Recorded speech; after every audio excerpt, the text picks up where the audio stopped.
Alléluia, alléluia. Quelqu'un va me préparer Romains 4:16.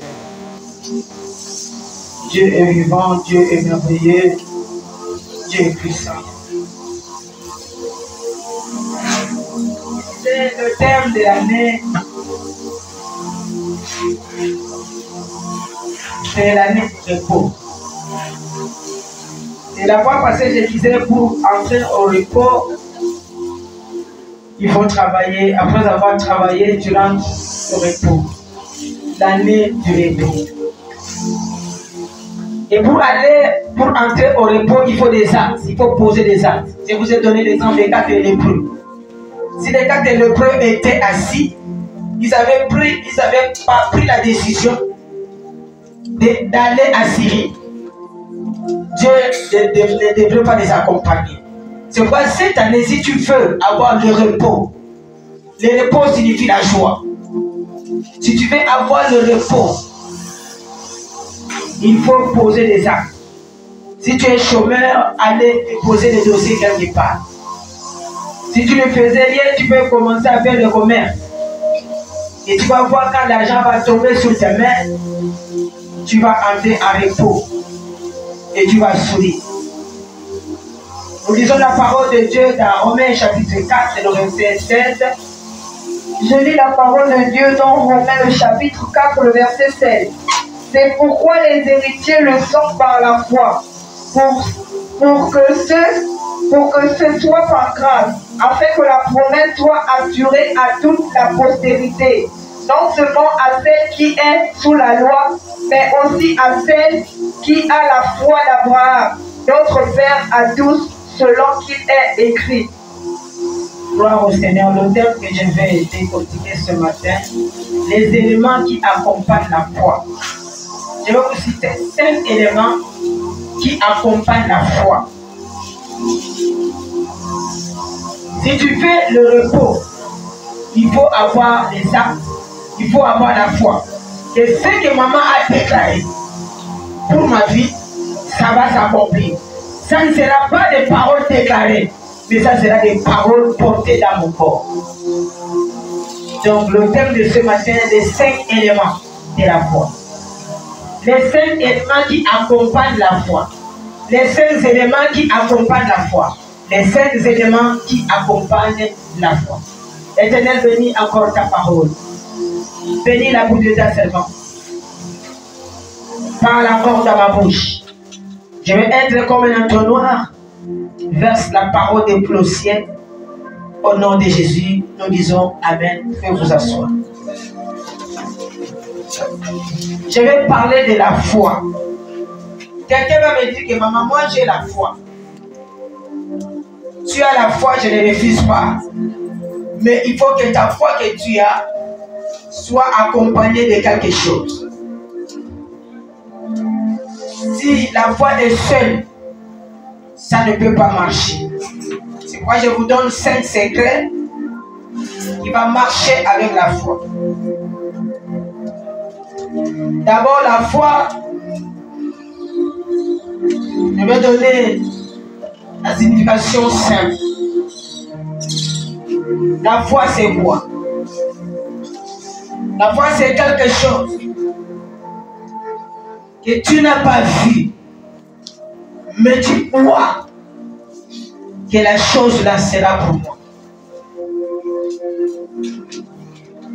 Exemple, une femme qui ne conçoit pas, que Dieu lui a pas encore donné l'enfant. Elle part au marché, elle achète les trousseaux de l'enfant. Elle fait le laït. Elle vient déposer à la maison. Il n'y a pas l'enfant. Elle avait 15 ans sans enfant. Elle a eu la décision que non. Je vais aller au marché. Je vais acheter des trousseaux de l'enfant, je vais faire de l'aide. Et je vais déposer à la maison. Je crois que les habits que j'ai déposés à la maison, l'enfant va porter ça. Je crois que la bassine que j'ai achetée, mon bébé va se laver dedans. Et chaque jour, la femme là à la foi, elle sait que ce que j'ai acheté sera pour mon fils ou ma fille. La femme là à la foi, elle sait que si Dieu m'a donné le sein, c'est parce qu'il sait que c'est la nourriture de l'enfant. Mon enfant va manger la nourriture venant de mon propre corps. Et c'est ça qu'on appelle la foi. Elle a ajouté la foi avec l'obéissance de la parole. Et tu vas voir quelque temps, la femme là va accoucher. La foi c'est quelque chose que tu ne vois pas, mais tu vois que j'ai déjà ça à la main. Et tu parles positivement. Tu parles avec puissance. C'est ce qu'on appelle la foi. Là où nous venons de lire dans Romains chapitre 4, le verset 16, nous parlons de la foi d'Abraham, qui est notre patriarche. Cet homme avait la foi. La foi. Donc tout chrétien, tu ne peux pas marcher sans la foi. La foi aussi peut être là, mais il faut que tu marches avec ces 5 éléments. Si tu as seulement la foi, il n'y a pas 5 éléments, ta foi est morte. Il faut ces 5 éléments. Donc nous venons de lire là, la Bible dit dans Romains chapitre 4, verset 16. C'est pourquoi les héritiers les sont par la foi. Nous sommes les héritiers, nous sommes là par la foi. Les héritiers de notre Seigneur. C'est-à-dire tout ce que tu vois là, c'est pour toi. Tout ce qui est dans le monde, c'est pour toi. Nous sommes des héritiers de notre Seigneur. Pour que ce soit par la grâce, je réponds, c'est pourquoi les héritiers le sont par la foi. Pour que ce soit par grâce, afin que la promesse soit assurée à toute la postérité. Non seulement à celle qui est sous la loi, mais aussi à celle qui a la foi d'Abraham, qui est notre Père, à tous, selon qu'il est écrit. Il faut avoir la foi, comme notre Père Abraham. Cet homme avait la foi que personne ne peut avoir. Quelqu'un qui est chez lui à la maison, chez la maison de son père et sa mère, il voit lui parle de quitter sa patrie, de quitter son pays. Tu vas à l'endroit que tu ne connais pas. Cet homme a obéi, cet homme a accepté, cet homme avait la foi. C'est la foi là que je veux que tu puisses avoir, la foi qu'Abraham avait. C'est pourquoi il faut avoir ces éléments. Si nous voulons comprendre la notion de la foi, il faut se référer à notre Père Abraham. Lui là avait la foi. 25 ans d'estabilité. Cet homme avait la foi qu'un jour, ce que Dieu a prophétisé pour moi, ça va s'accomplir quel que soit le temps. La foi. Pourquoi avoir les éléments de la foi? Parce que les éléments de la foi accompagnent toujours la foi. La foi ne peut pas marcher seule. Parce que personne ne te trompe. Tu ouvres les oreilles ce matin que la foi ne peut pas marcher seule. La foi marche avec ces 5 éléments. Parce que si je te demande ce matin, est-ce que tu as la foi? Tu me diras, oui maman, j'ai la foi. Mais quand je te regarde, je ne vois pas la foi qui peut opérer. Il faut que tu ajoutes ces 5 éléments pour que la foi soit opérée dans ta vie. Tu vas vivre la foi que tu n'as jamais vue. Aujourd'hui, tu vas vivre la foi dans ta vie. Parce que la foi ne marche pas seule. Ça marche avec ces éléments. Et quand ça marche avec ces éléments, tu vas voir les résultats de la foi. C'est comme la femme seule ou l'homme seul, il y a un peu de déséquilibre. Et quand on ajoute la femme ou on ajoute l'homme, tu vois, il y a l'équilibre. La foi, quand elle marche seule, il y a un peu déséquilibre. Il faut qu'on ajoute quelque chose sur ta foi. Et quand on ajoute des choses sur ta foi, même si c'est petit comme un grain de sable, ça va grandir, ça sera comme le grain de sénévé. Comme l'arbre de grain de sénévé. Donc il faut que ta foi soit accompagnée de quelque chose. Je suis en train de t'amener quelque part pour que tu puisses comprendre ce matin. Là tu es en train de dire, mais maman, comment déjà à citer déjà les noms. Non, je vais t'amener d'abord. Je vais faire asseoir d'abord la parole. Pour que ça te donne la sorte que maman, tu peux commencer à citer quand.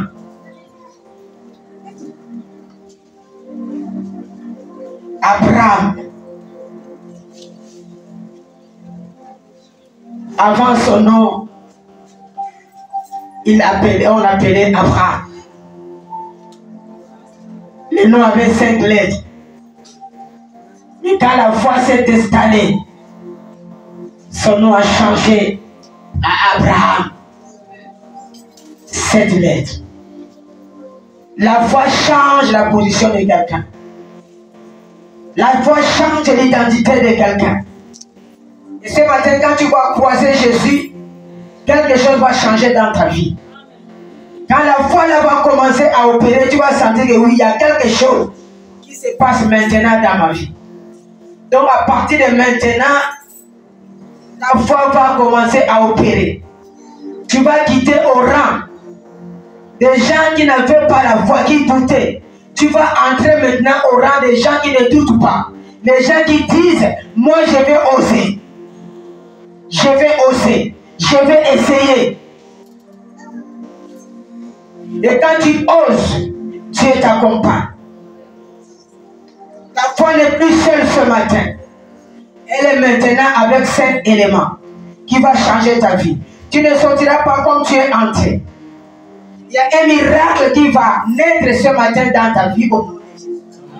Le miracle va commencer par la parole. Ta foi ne sera pas seule. C'est vrai, toi qui es en train d'écrire, commence déjà à écrire le premier élément de la foi. Il faut garder ces 5 éléments. Si vous marchez avec ces 5 éléments, je vous dis la vérité, vous allez faire des espoirs. Là où tu vois négatif, ou négatif, quelqu'un te dit que ça là c'est impossible. Tu as la foi, tu lui dis que dans le désert, Dieu peut jaillir. Moi je sais que la place là, je vais construire une maison. La place là, il y a quelque chose qui va se passer là. La foi. Premier élément, la foi et la prière. La foi ne peut pas marcher seule.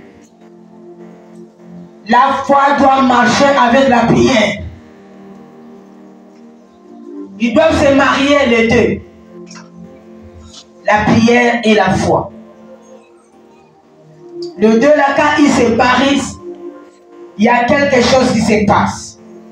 Quand les deux sont ensemble, il y a un miracle qui s'opère. Quand les deux sont ensemble, il y a un enfant de la destinée qui va sortir de ces couples. La foi et la prière. C'est-à-dire Dieu, maman a déclaré une année de repos. Maintenant, qu'est-ce que je veux faire pour avoir le repos? Je ne peux pas croiser les bras. J'ai la foi que ce que maman a déclaré que cette année, j'aurai le travail. Cette année, les finances qui étaient loin sera près de moi. Je ne vais pas croiser les bras. Je dois accompagner ma foi avec la prière. Et quand tu vas accompagner la foi avec la prière, tu vas voir, tu vas engendrer un enfant de la destinée. Tu vas engendrer le travail. Tu vas engendrer la promotion. Tu vas engendrer la guérison. Parce que tu as mélangé la foi et la prière. Je crois à la guérison. Quel que soit le temps que la lobor de tête là a fait dans ma vie, je crois à la guérison. Et je vais prier. Je sais que Dieu m'a dit, invoque-moi, je te répondrai. Je te répondrai. Je te montrerai même des choses que tu ne connais pas. Comme je mélange ma foi avec la prière, Dieu va descendre pour me répondre. Dis Amen. Amen. Ta foi a besoin de la prière. une prière efficace. Parce que les deux, quand ça marche, ça donne une bonne chose. Abraham avait la prophétie que tu auras l'enfant. Il n'a pas cessé de prier. Il avait la foi et il avait aussi la prière. La foi et la prière. Des fois, il y a des choses qui nous arrivent. C'est Dieu qui permet pour que tu puisses prier. Peut-être si tu étais faible dans la prière, qu'est-ce que Dieu va faire? Il va provoquer une maladie. Quand tu es malade, parce que tu avais la foi, mais la foi n'avait pas les éléments. Maintenant, Dieu va provoquer une petite maladie. Quand la maladie viendra, la foi va dire à la prière, viens. On s'accroche nous deux. Nous prions, toi tu pries, moi j'ai la foi et cette personne aura sa guérison.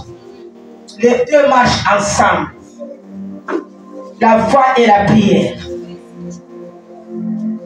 La foi, la prière est là pour booster. La foi est pour booster la prière. Pour que tu puisses avoir quelque chose de bon. C'est pourquoi des fois quand tu es malade, dis-toi, j'ai béni le Seigneur parce que je suis malade. Peut-être que Dieu a permis cette maladie pour que je puisse prier. Il a remarqué que ma prière est devenue faible. C'est pourquoi il a permis que je puisse tomber malade pour que je prie. Même si tu vas prier dans ton cœur, mais tu as prié. Et ce matin, ta prière aura les résultats. Tu ne vas plus prier pour prier, mais tu vas prier pour avoir le résultat. Pour avoir le résultat de ta prière, il faut mélanger la foi et la prière. Amen, amen. La foi et la prière, et tu auras les résultats. Donc, quand Dieu va organiser un obstacle dans ta vie, n'aie pas peur. Dis-toi que là, l'obstacle là, Dieu a organisé dans ma vie. Parce qu'il veut créer un temps de prière. Un temps de prière. Je dois prier. Il y a des signes que Dieu nous donne. Des fois, tu dors, tu n'as pas de problème, tu n'as pas de soucis. Mais tu vois la nuit, l'insomnie apparaît. C'est un moyen que Dieu te réveille. C'est un signe que Dieu te réveille qu'il y a un combat qui est en train de se préparer quelque part pour venir détruire ta maison. Je t'ai donné l'insomnie pour que tu te réveilles. Tu pries. Et quand tu vas prier, la foi va embrasser ta prière là pour éloigner l'ennemi qui voulait entrer dans ta maison. Dis Amen. Gloire au Seigneur. Nous allons prendre Matthieu chapitre 22, Matthieu 21, 22. Matthieu chapitre 21, le verset 22, la Bible nous dit ceci. Tout ce que vous demanderez avec foi par la prière, vous le recevrez. Tout ce que vous demanderez avec foi par la prière, vous le recevrez. Vous voyez que je viens de vous dire, la foi doit se mélanger, doit se marier avec la prière. Si la foi se marie avec la prière, il y a quelque chose qui se passe. C'est ce que la Bible est en train de nous dire. Tout ce que vous demanderez avec foi par la prière, vous le recevrez. Dieu est en train de te dire que si tu demandes quelque chose avec foi dans la prière, tu vas recevoir. C'est un bon mariage, j'aime ça. La prière et la foi. Oui, maman m'a promis que cette année je vais travailler. J'ai la foi. Mais maintenant, il faut que je booste la foi par la prière. Pour que la prière la monte au ciel, ça touche le cœur de Dieu.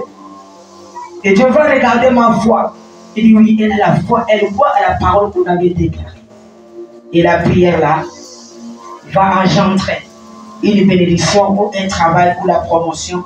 Ça va venir s'installer à toi et ça va trouver la foi. Amen, amen. Gloire au Seigneur. Ça doit marcher ensemble. Partout où il y a la foi, il y a toujours la prière.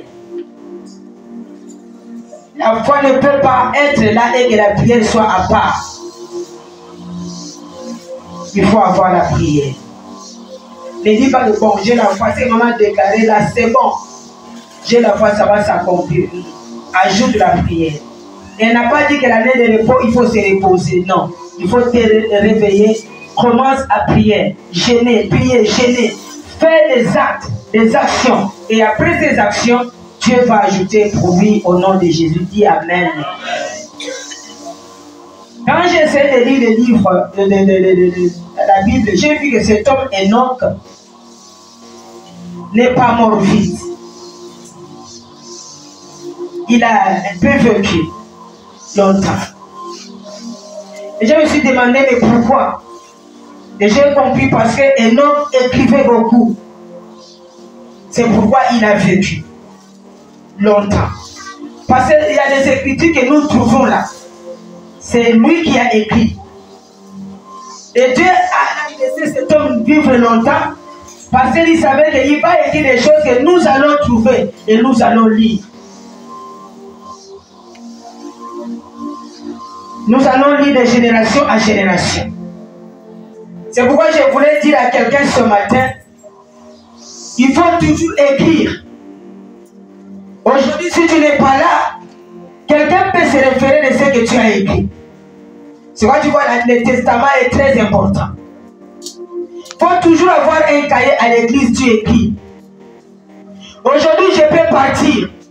Celui qui va me remplacer ici, s'il peut prêcher comme moi, il va prendre mon cahier. Et dès qu'il commence à prêcher, l'onction de Dieu va entrer en lui. Et tu verras que c'est maman qui a été de prêcher, ce n'est plus la personne là. Donc il faut toujours écrire. Je vous encourage d'écrire pour que les futurs puissent voir ce que tu as écrit. Et tu écris pourquoi? C'est pour que quand tu vas sortir, tu peux aussi prêcher ton mari, tu peux aussi prêcher quelqu'un, tu peux aussi prêcher tes enfants. Pour ces 5 éléments que je vais citer ce matin, dis Amen. Les hommes disent que les paroles s'envolent, mais les écritures restent. Il faut écrire. Vraiment, il faut écrire. J'aime les gens qui écrivent. Aujourd'hui, il y a des gens qui ont travaillé avec moi, qui écrivaient. Et je crois qu'ils répètent les mêmes prédications. Et Dieu opère des miracles. J'ai une fille qui est au Sénégal. Il m'a dit, maman, j'ai pris tes prédications. C'était la prédication, le séminaire des jeunes. Quand j'ai donné les thèmes, j'ai décortiqué comme tu as décortiqué. Maman, même l'homme de Dieu lui-même était étonné. Il dit, qui t'a appris ça? Tu as eu ça où? Parce qu'elle a écrit. Elle ne savait pas qu'un jour elle pouvait aller au Sénégal. Aujourd'hui, Dieu lui donne quelque chose à travers la parole. Il faut écrire. Amen, amen. Il faut écrire. Il y a des choses que moi je prêche. Il m'a dit, maman, ici chez nous on donne le thème, mais tu ne vois même pas le thème là. Il n'y a même pas les éléments qui accompagnent le thème. Mais toi, quand tu es sur le thème, tu es sur le thème. C'est pour te dire, il faut écrire. Dis Amen. Il faut écrire. Prends ta Bible et souligne là où c'est écrit. Tout ce que vous demanderez avec foi par la prière, vous le recevrez. Soulignez ça. Pour savoir que la foi marche avec la prière. La foi ne peut pas marcher sans la prière. Ne dépend pas de quelqu'un pour prier. Dieu t'a donné toutes les opportunités. Tu as un problème la nuit, tu peux m'appeler, mon téléphone est fermé. Ne dépend pas de moi. Ne dépend pas de moi. Tu dois dépendre de toi-même. Je te donne des éléments qui vont accompagner ta foi et tu auras la solution au nom de Jésus. Je peux mourir. Et qui va prier pour toi? Et pourtant, il t'a donné la foi, il t'a donné la prière, il t'a donné des opportunités. Ne dépend pas de quelqu'un. Ta canne, c'est Jésus. Ton appui, c'est Jésus. Les éléments de la prière. Ça, c'était le premier élément. J'aime ce Dieu-là. Comme je disais, les éléments de la prière, c'est la même chose. Dieu a créé le fruit. Il a créé d'autres fruits sucrés. Il a créé d'autres acides. Il a créé d'autres amers. Parce qu'il sait que non, si c'est acide, ça peut affaiblir les os. Si c'est trop sucré, ça peut déranger un peu le diabète, le sucre dans le corps. Il a fait encore d'autres fruits amers. Parce que quand on va mélanger tout, tu vois que ton corps sera stable. Donc c'est pour te dire, la Bible dit, le monde ne vous enseigne pas. Donc la foi doit marcher avec ces éléments. La prière. C'est comme le fruit qu'il a créé. Il n'a pas fait seulement le fruit sucré. Il a fait acide, il a fait amer, il a fait sucré. Pour que tu ne puisses pas tomber malade.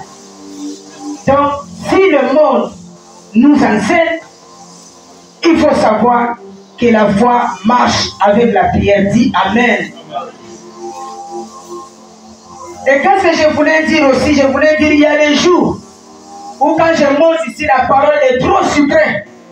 Tu dis Amen, c'est bon. Il y a des jours quand je monte, la prière est acide. Ça te fait mal. Il y a des jours quand je monte, la prière est amère.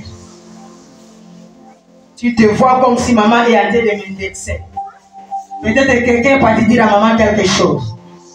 Oui, il y a quelqu'un qui m'a dit de ton problème. Il m'a dit ça la nuit. Quelqu'un là, c'est Jésus-Christ, dit Amen. Donc nous continuons avec les éléments de la prière. Deuxième élément de la prière, c'est la foi et l'obéissance. Ensuite, tu vas prendre Hébreux chapitre 11, verset 8. Hébreux chapitre 11, verset 8.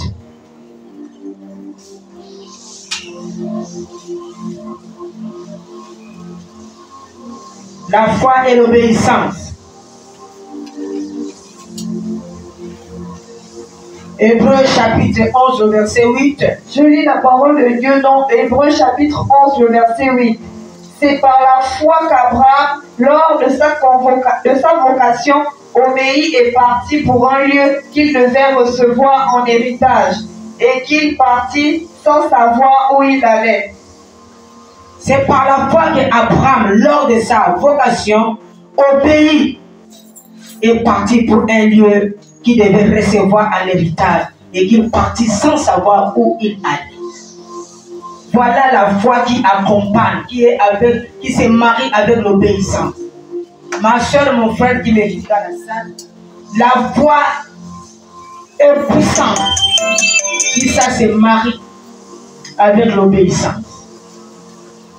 Regarde quelqu'un comme Abraham. C'est pas aujourd'hui je vais parler d'Abraham. Tu es dans la maison de tes parents.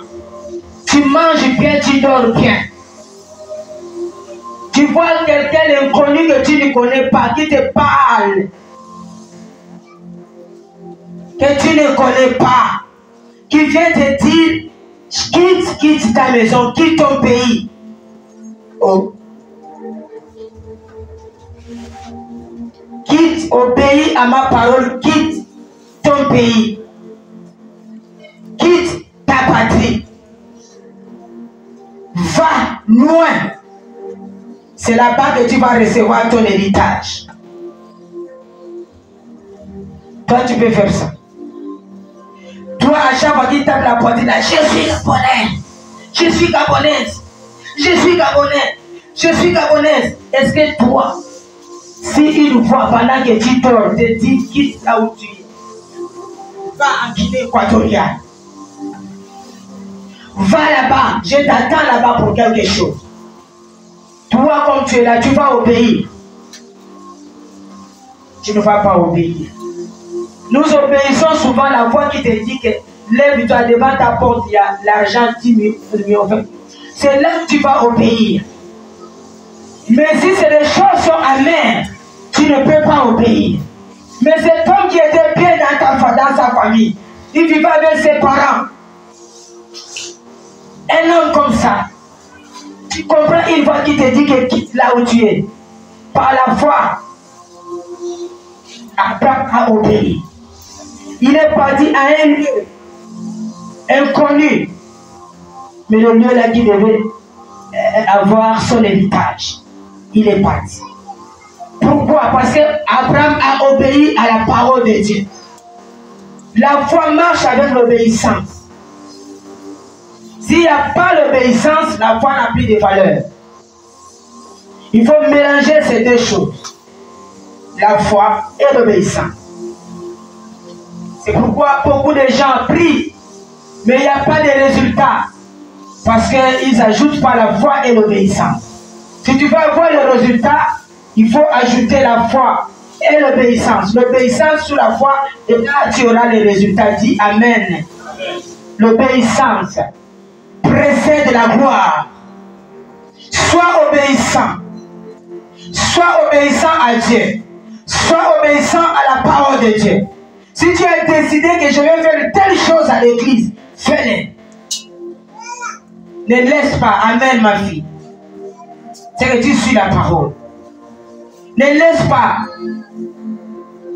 La foi marche avec l'obéissance. Suivons le caractère de notre patriarche Abraham.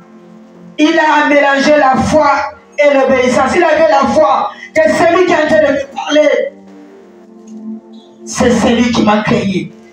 J'ai la foi. Je vais aller là où il m'a dit d'aller. Je vais obéir. Et quelque chose va se passer dans ma vie. Il faut obéir. Moi, l'homme de Dieu vivait encore mon défunt mari. Je lui disais, je ne peux pas être une seconde de l'Éternel un jour. Je n'aime pas prêcher. C'est un travail difficile. Il a dit, il n'y a pas de problème. On ne force pas la vocation de quelqu'un. On ne force pas la volonté de quelqu'un. On ne détourne pas la volonté de quelqu'un. Que la volonté de Dieu soit faite dans ta vie. Mais un jour, pendant que je dormais, Dieu m'a appelé 3 fois pour me dire que mon serviteur va partir, mais c'est toi qui vas continuer cette œuvre. J'ai douté. Mais la 3e fois, quand j'ai écouté cette parole, j'ai obéi. J'ai obéi à la parole. Aujourd'hui, si je prêche, c'est parce que j'ai obéi à la parole. J'ai pris la foi que j'avais. J'ai mélangé avec l'obéissance. Et quand Dieu a vu ces choses en moi, il m'a élevé.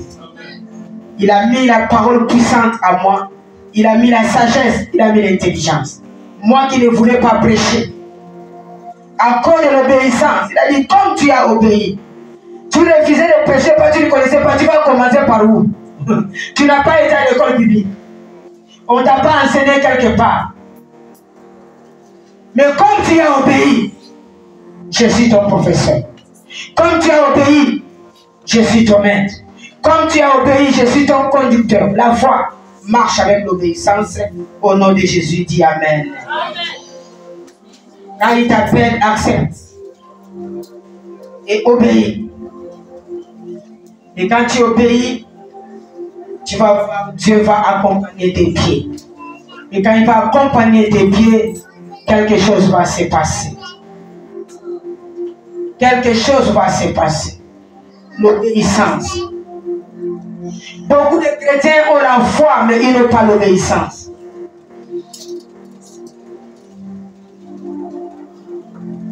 La foi, c'est avoir 2 pieds. L'obéissance devait avoir aussi 2 pieds. Quand tu n'as pas l'obéissance, c'est-à-dire l'autre pied est en haut. Maintenant, si on vous dit, vous et la foi, et toi, l'obéissance, courez, qui va arriver avant? C'est la foi. Toi, tu vas rester. Maintenant, pour que vous soyez au même niveau, il faut obéir. Tu baisses l'autre pied. Dès que tu obéis, vous courez et vous allez arriver au même moment. Dis Amen. Gloire au Seigneur. La foi marche avec l'obéissance. Il ne faut pas oublier. Marche avec l'obéissance. Dieu a dit que cette année, c'est une année de repos. C'est une année de repos. Il a dit, il faut faire des actes. Tu n'as pas obéi.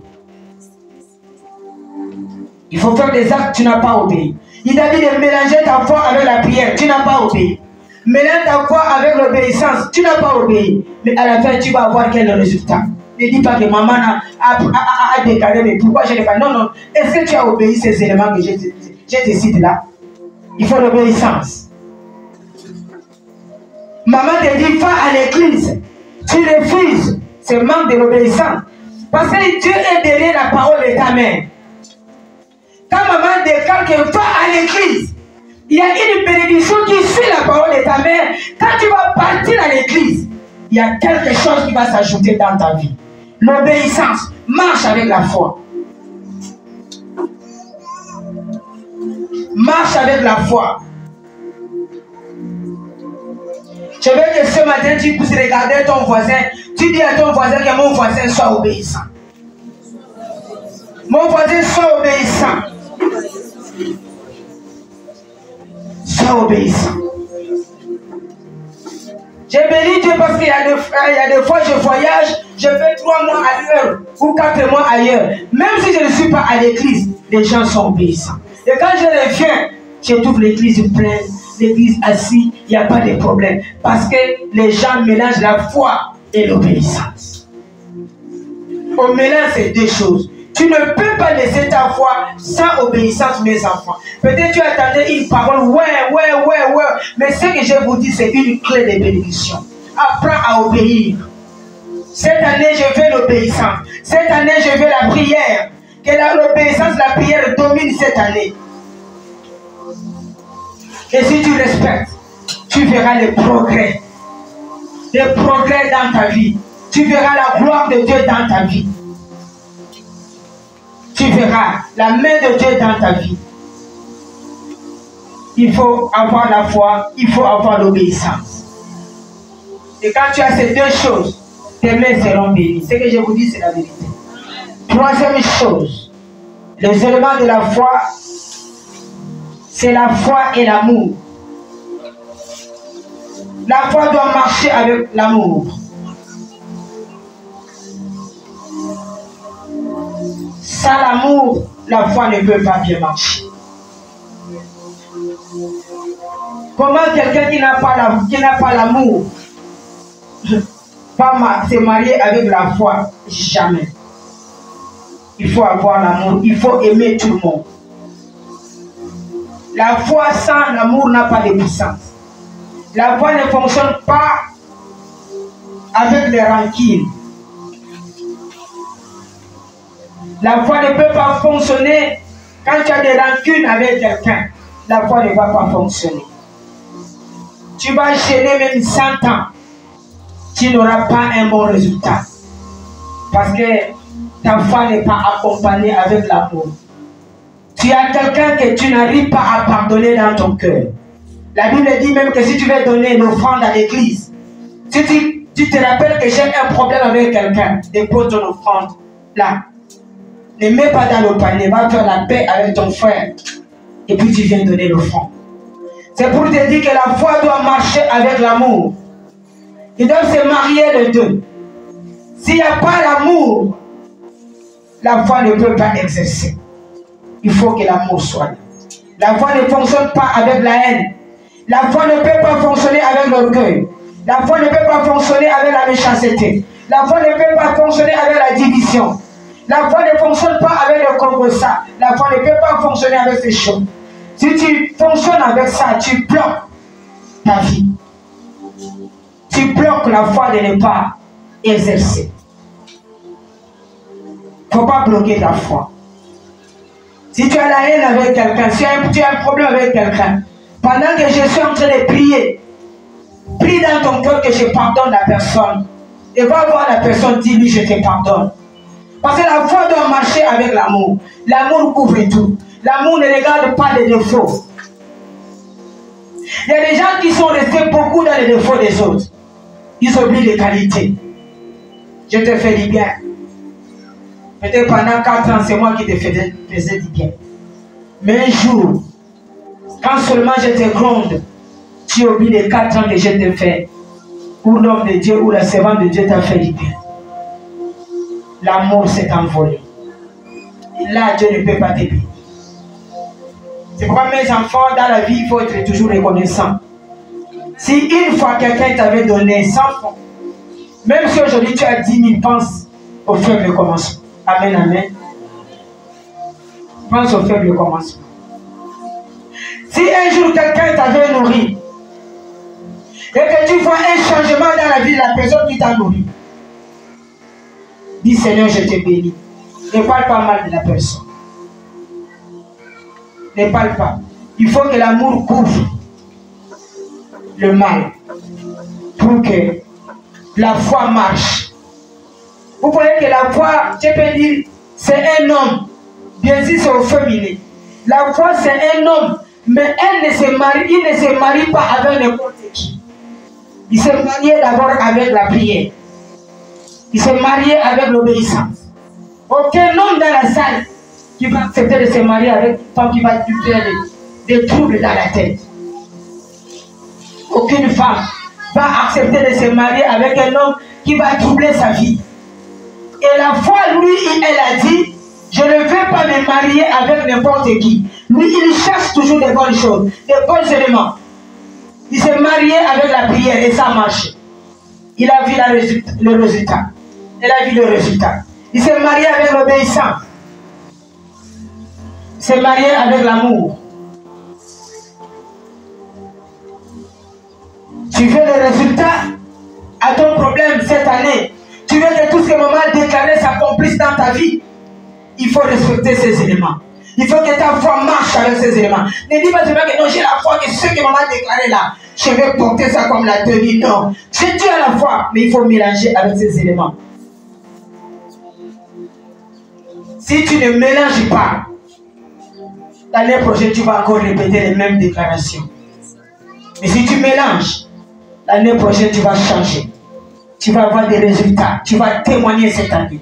Parce que ta foi est accompagnée avec ces éléments. Dis Amen. Gloire au Seigneur. La rancune, c'est pas une bonne chose. Devenir froid envers quelqu'un, c'est pas bon. Quand tu as un problème avec quelqu'un, va le voir. Et voici, tu m'as blessé, tu m'as fait ceci, tu m'as fait ça. Mais ne sois pas froid avec quelqu'un. Des fois, vous priez même l'église. Tu es froid avec l'autre. Il n'y a plus de bonjour. Comment Dieu va te bénir? Et quand tu es comme ça, même ton visage ne peut pas prier. Tu sais, quand tu bloques quelqu'un dans ton cœur, tu as bloqué tout. Même la circulation des sang sera bloquée. Le sang ne va plus circuler comme avant parce que tu as bloqué quelqu'un. Regarde le visage de quelqu'un qui est fâché. Et quand tu n'es pas fâché, il y a deux personnes. Il y a deux personnes. Et l'amour aime là où le visage brille. Là où quand tu pardonnes, tu sens toi-même que non, là, j'ai pardonné, je me sens bien. Je me sens bien. Comment tu dors avec ton mari, même les hommes, vous ne vous parlez pas. Et tu te lèves le matin, tu viens à l'église, tu te laves bien, tu vas à l'église. Et quand tu arrives là, tu pleures. Ah Seigneur, oh Seigneur, non. La foi doit marcher avec l'amour. La Bible n'interdit pas la colère, mais la Bible dit ne dort pas avec la colère. Tu ne peux pas dormir avec la colère. Parce qu'en dormant avec la colère, si la mort vient à lui, tu pars. Ma copine est partie comme ça. Elle a dormi avec la colère, les deux ne se parlaient pas, l'autre femme. Comme elle souffrait de sinusite. Elle ne savait pas que l'enfant de son grand frère était sorcier. La crise a pris la nuit. Au lieu de réveiller son mari, elle est partie réveiller son neveu parce qu'elle avait changé la chambre. Elle dormait avec les enfants. Et quand elle a réveillé son neveu sorcier, il a pris le bâton, il a tapé sur la tête de ma copine. Et sur place, elle a fait la saleté, elle est morte. Et c'est là où son neveu est parti dire à son mari que ta femme est décédée. Dans la colère. Voilà le salaire du péché. C'est la mort. Moi, je ne savais pas. Je venais à la maison, mais je ne savais pas que les deux ne se parlaient pas. C'est quand il est décédé que le secret est sorti. Mon petit a dit que j'ai profité. Parce que depuis que j'étais chez eux, il n'y avait pas de dispute, il n'y avait pas de problème. Je ne pouvais pas entrer. C'est quand ils ont commencé les problèmes que la belle-mère, la maman de l'homme a pris le bâton, a donné au fils qui est le petit frère, le neveu de ma copine pour taper. C'était les deux familles mélangées. C'est pour te dire la rancune. La rancune, ce n'est pas une bonne chose, ma soeur. Ce n'est pas une bonne chose, enlevez ça. Quand tu as un problème avec quelqu'un, lève ça sur place. Parce que tu ne connais pas comment tu vas passer la nuit. Et si ton enfant est malade la nuit, tu as dormi avec la colère, et que l'enfant tombe malade, comment tu vas prier? Est-ce que tu auras la force de prier? Est-ce que ta prière va monter au ciel? Quand il dit que si tu veux donner ton offrande, tu déposes. Si tu as un problème avec quelqu'un, pas faire la peine. Tu vas commencer d'abord à demander pardon à Dieu. Entre-temps, pendant que tu cherches à demander pardon à Dieu, ton enfant était déconvisé. Et tu vas voir l'enfant va mourir. Ne donne pas avec la colère.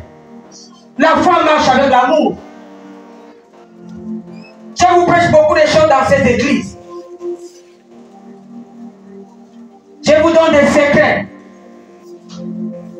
L'amour couvre tout. L'amour efface les défauts de l'autre. Quand tu as l'amour, tu vas effacer les défauts de ton mari, de ta femme. Tu vas effacer. Et tu auras la victoire. Tu auras un bon résultat. Amen, amen. L'amour. La foi marche avec l'amour. Prenons Galates chapitre 5, le verset 6. Quelle version d'Arby là? Quelle version d'Arby? Ok, lisez. Galates 5, 6. Lis 10 secondes. Galates chapitre 5, le verset 6 nous dit ceci. Galates chapitre 5, le verset 6. C'est lui qui a trouvé aussi peut déjà lire. Galates chapitre 5, le verset 6 nous dit ceci. La Bible dit ceci. Car en Jésus-Christ, ni la circoncision, ni l'incirconcision n'a de la valeur, mais c'est la foi qui est agissante par la charité. La charité, c'est l'amour. Donc dans Darby, la Bible dit, mais la foi opérante par l'amour. La foi doit s'accompagner avec l'amour. Ils doivent se marier ensemble. Si l'amour n'est pas là, la foi ne peut pas opérer. La foi est triste. Il faut que l'amour soit là pour que la foi opère. Des fois, c'est nous qui rendons la foi triste de ne pas opérer parce que nous n'accompagnons pas la foi avec notre amour. Tu as des rancunes. Comment ce que j'ai déclaré va s'accomplir dans ta vie? Tu diras Amen, mais ça ne va pas s'accomplir. Il faut que la foi soit opérationnelle dans ta vie. Mélangée avec l'amour doit mélanger avec la foi au nom de Jésus. Parce que si l'amour n'est pas là, la foi ne peut pas opérer.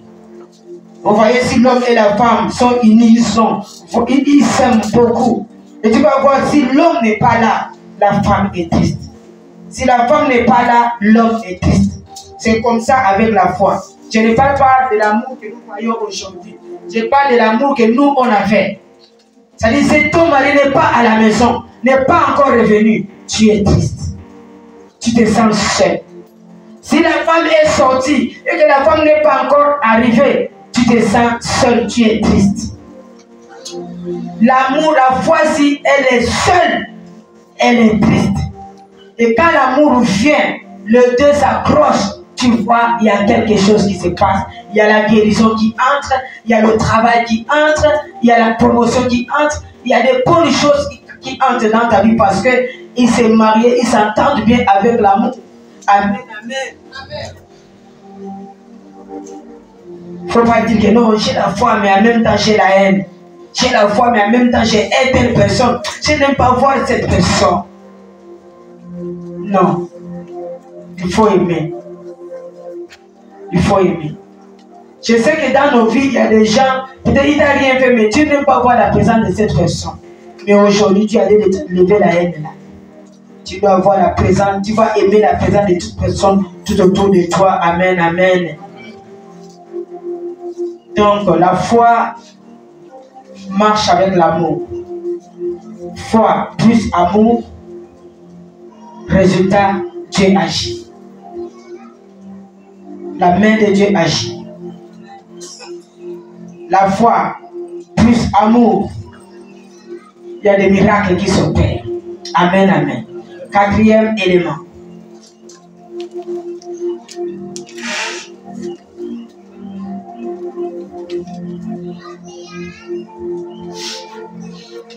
La foi et la bonne conscience.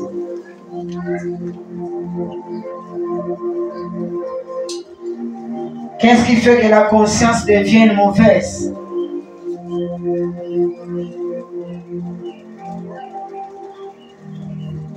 C'est beaucoup de mauvaises pensées. Ça détruit la conscience. Il faut que ta conscience soit stable.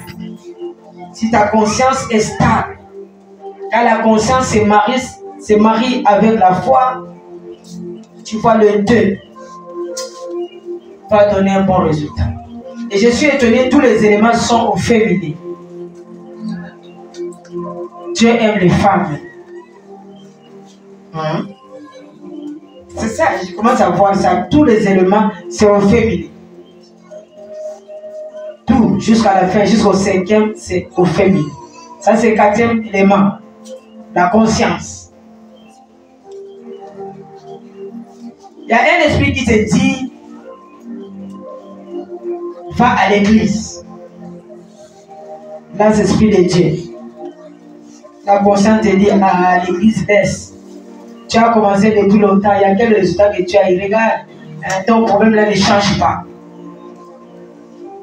Ton problème là ne change pas. Attention avec la conscience, il faut beaucoup travailler la conscience. Si tu ne travailles pas la conscience, tu vas voir après le 31, après avoir déclaré les choses, tu vas voir si la conscience n'est pas stable. Le diable va jouer avec ta conscience pour dire, bon, la prière est déjà terminée, maintenant allons boire. Et quand vous partez, c'est pour effacer toutes les bénédictions que Dieu a déclarées les jours. La foi marche avec la conscience. La foi doit marcher avec ces choses. La conscience.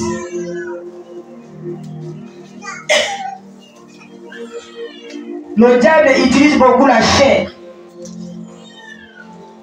Tu es à l'église. Tu as écouté la parole. Des bonnes paroles. Et après le culte, quelqu'un te donne un rendez-vous. D'aller quelque part, se retrouver quelque part. Si tu ne maîtrises pas ta conscience, tu vas oublier toutes les paroles que tu as eues. Et tu vas partir et tu vas perdre tout. Parce que la foi marche avec la conscience. Cette année, je veux que ta foi marche avec la conscience. Que la chair ne puisse pas te commander. Il faut que âme, corps, esprit marchent ensemble. Mais si la chair commence à commander, ta vie est foutue. Il va déranger ta conscience. Or, la foi marche avec la conscience. Il faut que l'esprit t'influence. L'âme t'influence. Quand les deux t'influencent, la chair ne peut pas jouer avec toi. La conscience va s'élever. Il va se marier avec la foi, elle va se marier avec la foi et la guérison va s'installer. La vie va s'installer. Amen, amen. Je ne sais pas si quelqu'un a compris la conscience. Il faut avoir une bonne conscience, toi. Parce que lorsque l'esprit est influencé, l'âme et la chair commencent à monter. Parce que l'esprit est influencé par des bonnes choses. Mais quand la chair vient influencer l'esprit et l'âme, tu es foutu. La conscience est perdue. Travaille avec ta conscience. Ta direction va où? Il faut que ta direction, toi, soit la conscience et que ta direction va vers la foi.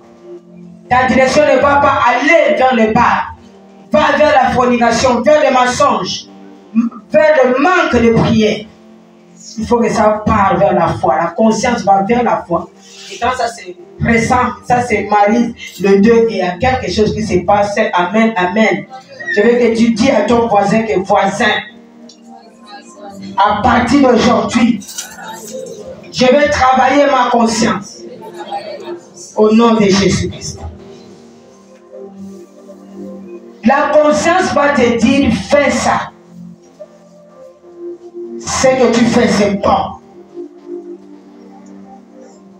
Ce que tu fais, c'est pas bon. C'est la conscience. Toute personne a la conscience.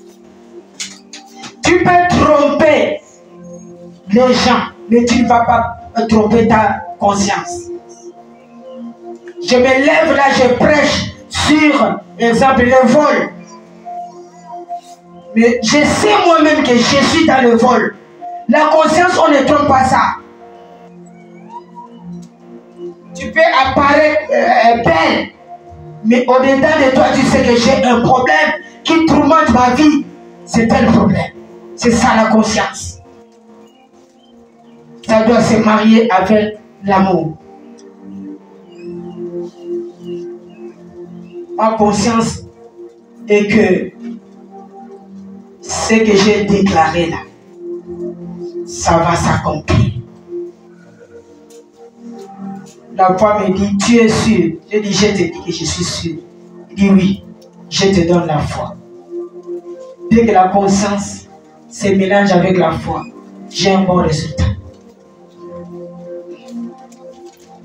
Donc, ce sont des éléments à garder. C'est ça. Si tu n'as pas la conscience, c'est comme si tu as mis le gaz dans le bidon qui est percé. Quand tu mets le gaz dans le bidon qui est percé, le gaz est parti. La foi ne va plus exercer. Parce qu'il n'y a plus la conscience. Cinquième élément. La foi et les bonnes œuvres. Jacques chapitre 2, le verset 26. La foi et les bonnes œuvres. C'est toujours au féminin. Jacques chapitre 2, verset 26. Comme le corps sans âme est mort, et même la foi sans les œuvres est morte. Comme le corps sans âme est mort, de même la foi sans les œuvres sont mortes. Qu'est-ce que cette parole veut dire?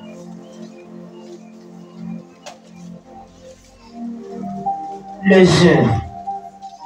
Tout chrétien doit utiliser les œuvres. Parce que ce sont les œuvres qui vont nous accompagner au ciel. Des bonnes choses. Mais beaucoup de chrétiens n'obéissent pas, ne font pas des bonnes choses, des bonnes œuvres. C'est comme nous voyons Dorcas dans la Bible. Tabitha. Cette femme était dans l'église. Elle était tailleur. Elle cousait des tenues.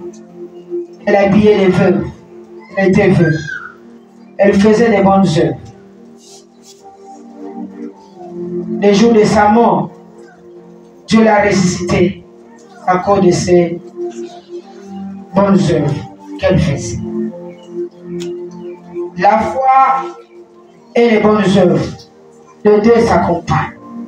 C'est pourquoi la Bible nous dit, dans Jacques 2, 26, comme le corps sans âme est mort, et même la foi sans les œuvres est morte. Tu viens à l'église, tu dis que j'ai la foi, mais tu ne fais rien à l'église.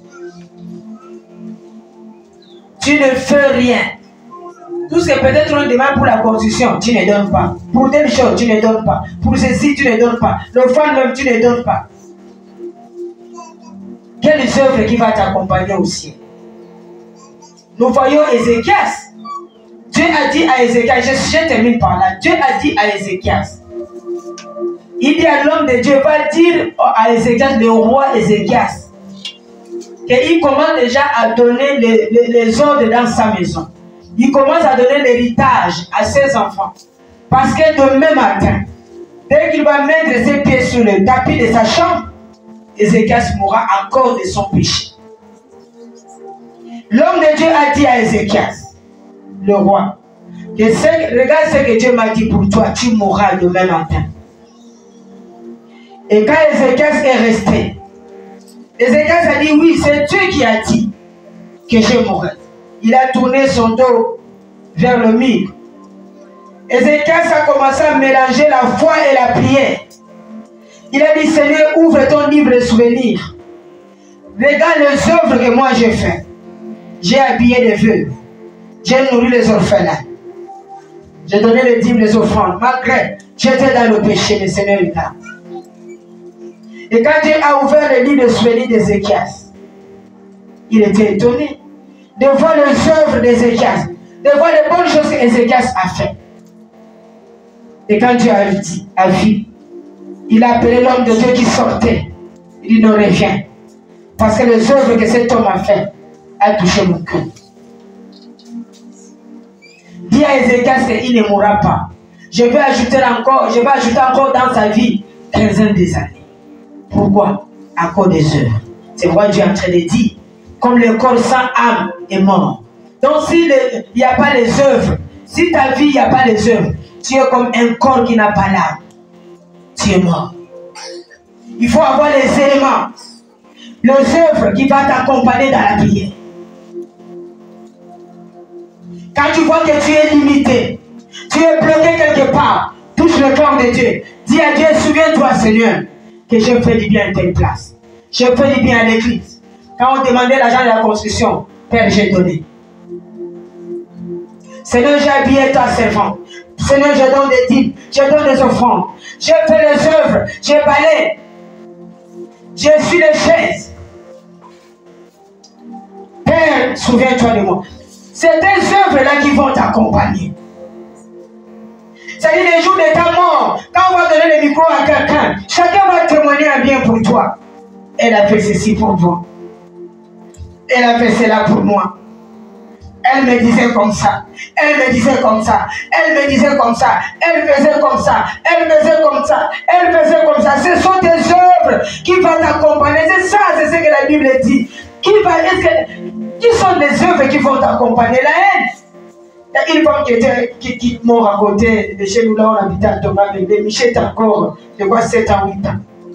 J'ai dit, oh, qui est mort? Elle dit, oh, c'est la maman méchante là. Tu vois, ça c'est l'œuvre qu'elle monte avec, la méchanceté. Il faut que les bonnes œuvres t'accompagnent, pardon. Il faut que les bonnes œuvres t'accompagnent. S'il n'y a pas des œuvres dans ta vie, tu es comme le corps qui n'a pas l'âme. S'il n'y a pas les bonnes œuvres dans ta vie, la foi, il a dit la foi sans les œuvres est morte. Oh, j'ai la foi que moi, je vais aller en 2024. Oui, je vais arriver en 2024. J'ai la foi que 2024 est là. Moi, je vais travailler. J'aurai la promotion. Où sont les œuvres? Qu'est-ce qui a pris la parole là? Est-ce que tu as fait ton action de grâce? Tu as fait ton action de grâce pour accompagner les œuvres là. Tu as fait. Pour accompagner ta foi. Tu as fait ton action de grâce. Tu n'as pas fait. Tu n'as pas fait ton action de grâce. Prends-moi la Bible, Nombre 28, 11. Tout ce que j'ai déclaré doit s'accompagner avec les œuvres. Avec les œuvres. Maman a déclaré c'est une année de repos. Est-ce que tu as pris ton enveloppe? Tu as prié pour l'enveloppe. Tu as dit à Dieu que ça là c'est mon action de grâce. C'est pour te remercier pour tout ce que tu as fait. C'est l'action de grâce de la fin du mois, la fin de l'année. Est-ce que tu as fait? Et après, c'est toi qui vas parler mal de moi. Qu'est-ce qu'on a déclaré? Pourquoi on ne voit pas? Est-ce que tu as respecté les 5 éléments? Oui, dis-moi ces paroles. Je lis la parole de Dieu dans Nombre chapitre 28, le verset 11. Au commencement devant moi, vous offrirez en holocauste à l'Éternel deux jeunes taureaux, un bélier et 7 agneaux d'un an sans défaut. Gloire au Seigneur. Je vais relire. Au commencement de vos mois, nous avons commencé le mois, on a commencé le 31, la nuit du 31. Nous étions ici. Le premier nous a trouvés là. Normalement, chacun devait avoir son action de grâce. Mais ce n'est pas trop tard.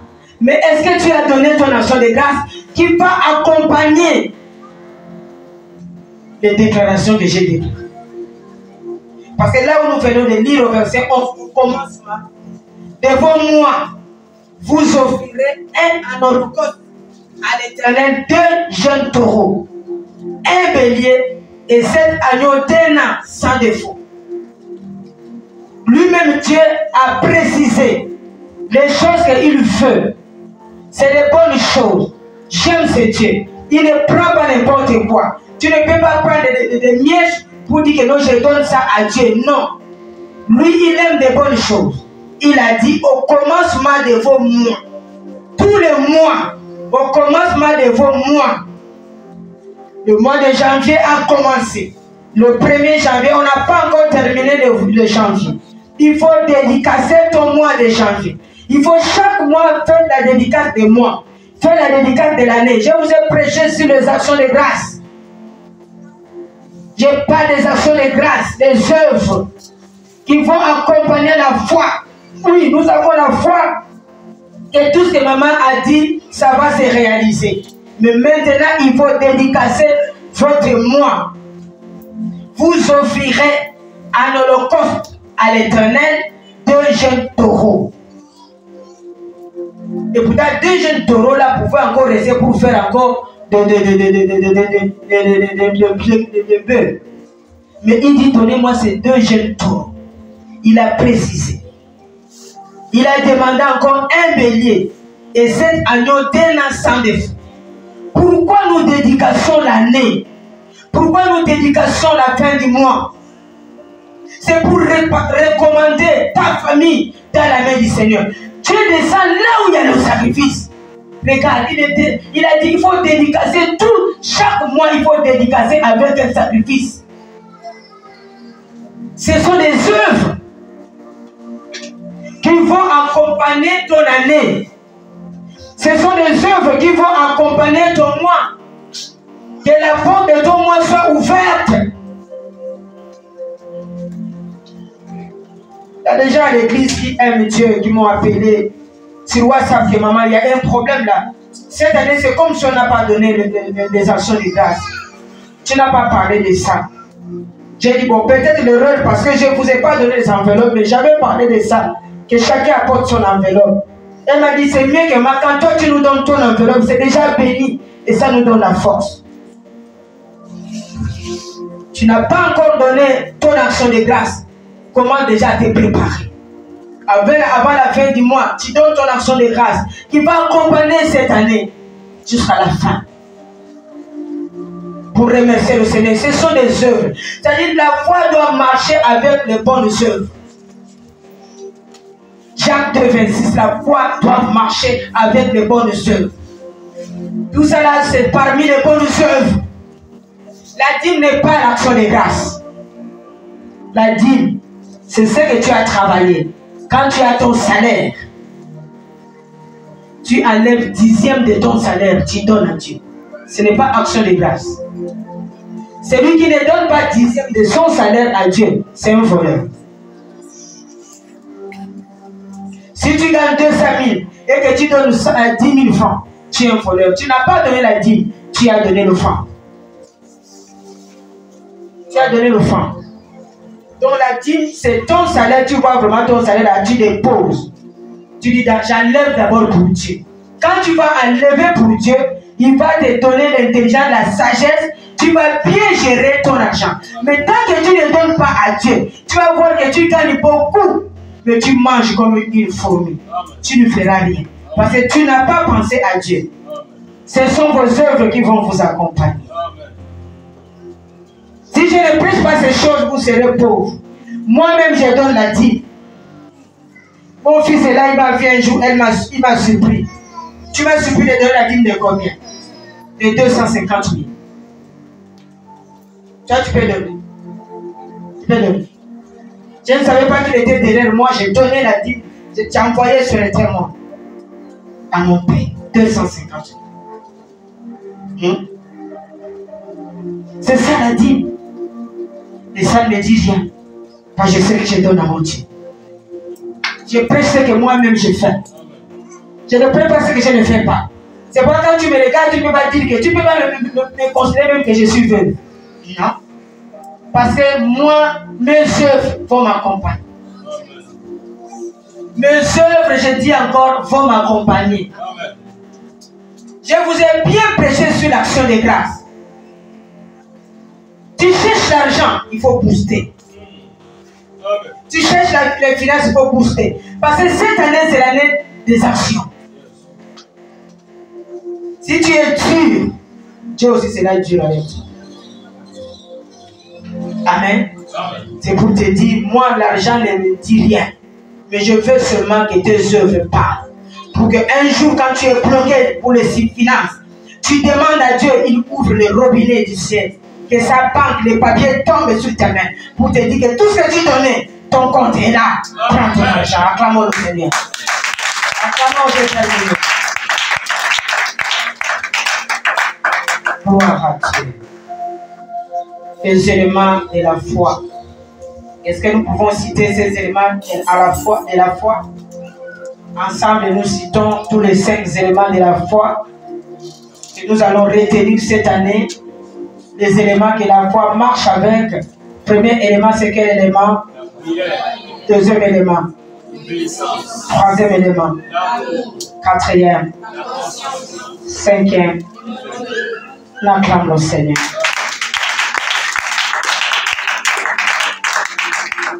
Que Dieu vous bénisse. Marchons avec ces 5 éléments. Si tu marches avec ça, tu ne sortiras pas comme tu es entré. Dieu sera avec toi. Maman, prends un peu Job 1,5. J'ai oublié quelque chose. Job chapitre 1, le verset 5.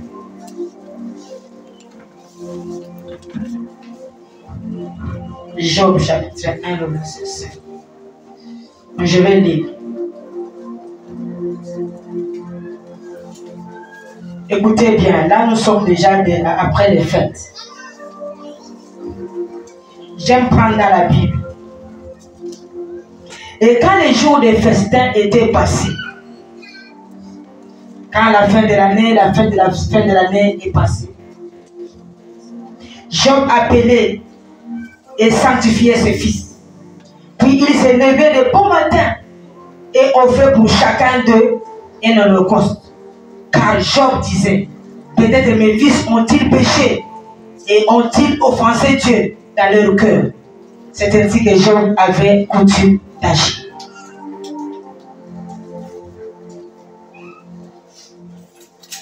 Job, c'était un homme intègre, un homme qui craignait Dieu. Cet homme avait ses principes. Chaque nouvelle année, chaque fin de l'année, merci. Chaque fin d'année, après les fêtes, là où nous venons de voir, après les fêtes, c'est-à-dire après le 31, Job prenait l'holocauste. Il donnait à Dieu. Si Job avait 2 enfants, il donnait pour 2 enfants. 3 enfants, il donnait pour 3 enfants. À chacun, il donnait l'holocauste. Parce qu'il donnait, parce qu'il se disait, peut-être mes enfants ont péché. Que le péché ne puisse pas entrer dans ma maison. Donc les sacrifices que nous donnons, c'est pour nous-mêmes. C'est pour nos enfants. Donc si tu n'as pas fait ton action de grâce, fais-le. Fais ton action de grâce. Et quand tu vas faire, fais pour tes enfants. Fais pour toi-même. Fais pour ton épouse. Fais. Voici comment Job faisait. Parce que moi je prends toujours dans la Bible. C'était après Nouvel An, après la fête. C'est ça que Job faisait. Fais ça. Dieu va bénir tes enfants. Quand tu donnes, tu parles, et Dieu bénit tes enfants. Dieu éloigne les péchés de tes enfants. L'offrande qu'il donnait, c'est pour que ces enfants soient intouchables. C'est pour que toi aussi tu sois intouchable. Donne ton action de grâce, donne avec amour. Et quand tu donnes avec amour, tu vas donner quelque chose qui va donner la joie dans le corps de Dieu. Où Dieu va regarder, il va parler comme l'offrande de la veuve. Il dit que cette femme veuve a donné plus que tout le monde. Je suis en train de rendre quelqu'un riche ce matin. Riche en parole, riche en richesse, riche en tout. C'est des portes, c'est des clés que je vais vous donner. Je suis en train de vous donner. Il donnait après les fêtes. C'est comme maintenant tu vas donner après les fêtes. Pour que tu sois intouchable. Grâce à ton offrande que tu vas céder. À cause de l'offrande, Satan est venu mais il n'a pas touché Job. Nous connaissons l'histoire. À cause de l'offrande que Job vous donnait. Quand Satan est venu, il a touché le corps de Job, mais il n'a pas touché l'âme parce que Job donnait les offrandes. Les sacrifices parlent. Les sacrifices ouvrent les portes. Il est possible que ton offrande parle à ta faveur, parle à la faveur de tes enfants. S'il y a des parents dans la salle, il faut toujours donner des offrandes pour les enfants. Il faut toujours donner. Si l'enfant est bloqué quelque part, cette offrande va débloquer l'enfant. Ne bloquons pas les enfants. Faisons comme Job. Semez des semences qui vont ouvrir les voies de vos enfants, les chemins de vos enfants. Chaque fin du mois, il faut toujours avoir l'offrande de famille. Comme Job faisait. Comme nous avons dit dans la Bible. Parce que Job savait que les enfants ne s'aiment pas, ne donnent pas. C'est pour ça que moi je donne à la place de mes enfants. Les enfants ne connaissent pas donner. Ils ne travaillent pas peut-être. Moi, papa, je vais donner. Peut-être ils étaient grands, mais ils ne connaissent pas. Donne pour tes enfants. Donne pour les entrailles de tes enfants. Pour tes entrailles. Tes enfants sont les fruits de tes entrailles. Donne. Que les semences que tu vas donner, ça va combattre ton entreprise. Quand le diable vient venir combattre ton entreprise, les semences là va arrêter ce diable. Quand le diable va venir combattre tes enfants, la semence va arrêter ce diable de ne pas combattre tes enfants. Il faut que les œuvres vous accompagnent. Comme la Bible a été dit, ma soeur, mon frère. C'est le secret que je vous donne. C'est la richesse. Au nom de Jésus, on acclame le Seigneur, on s'élève et nous allons prier.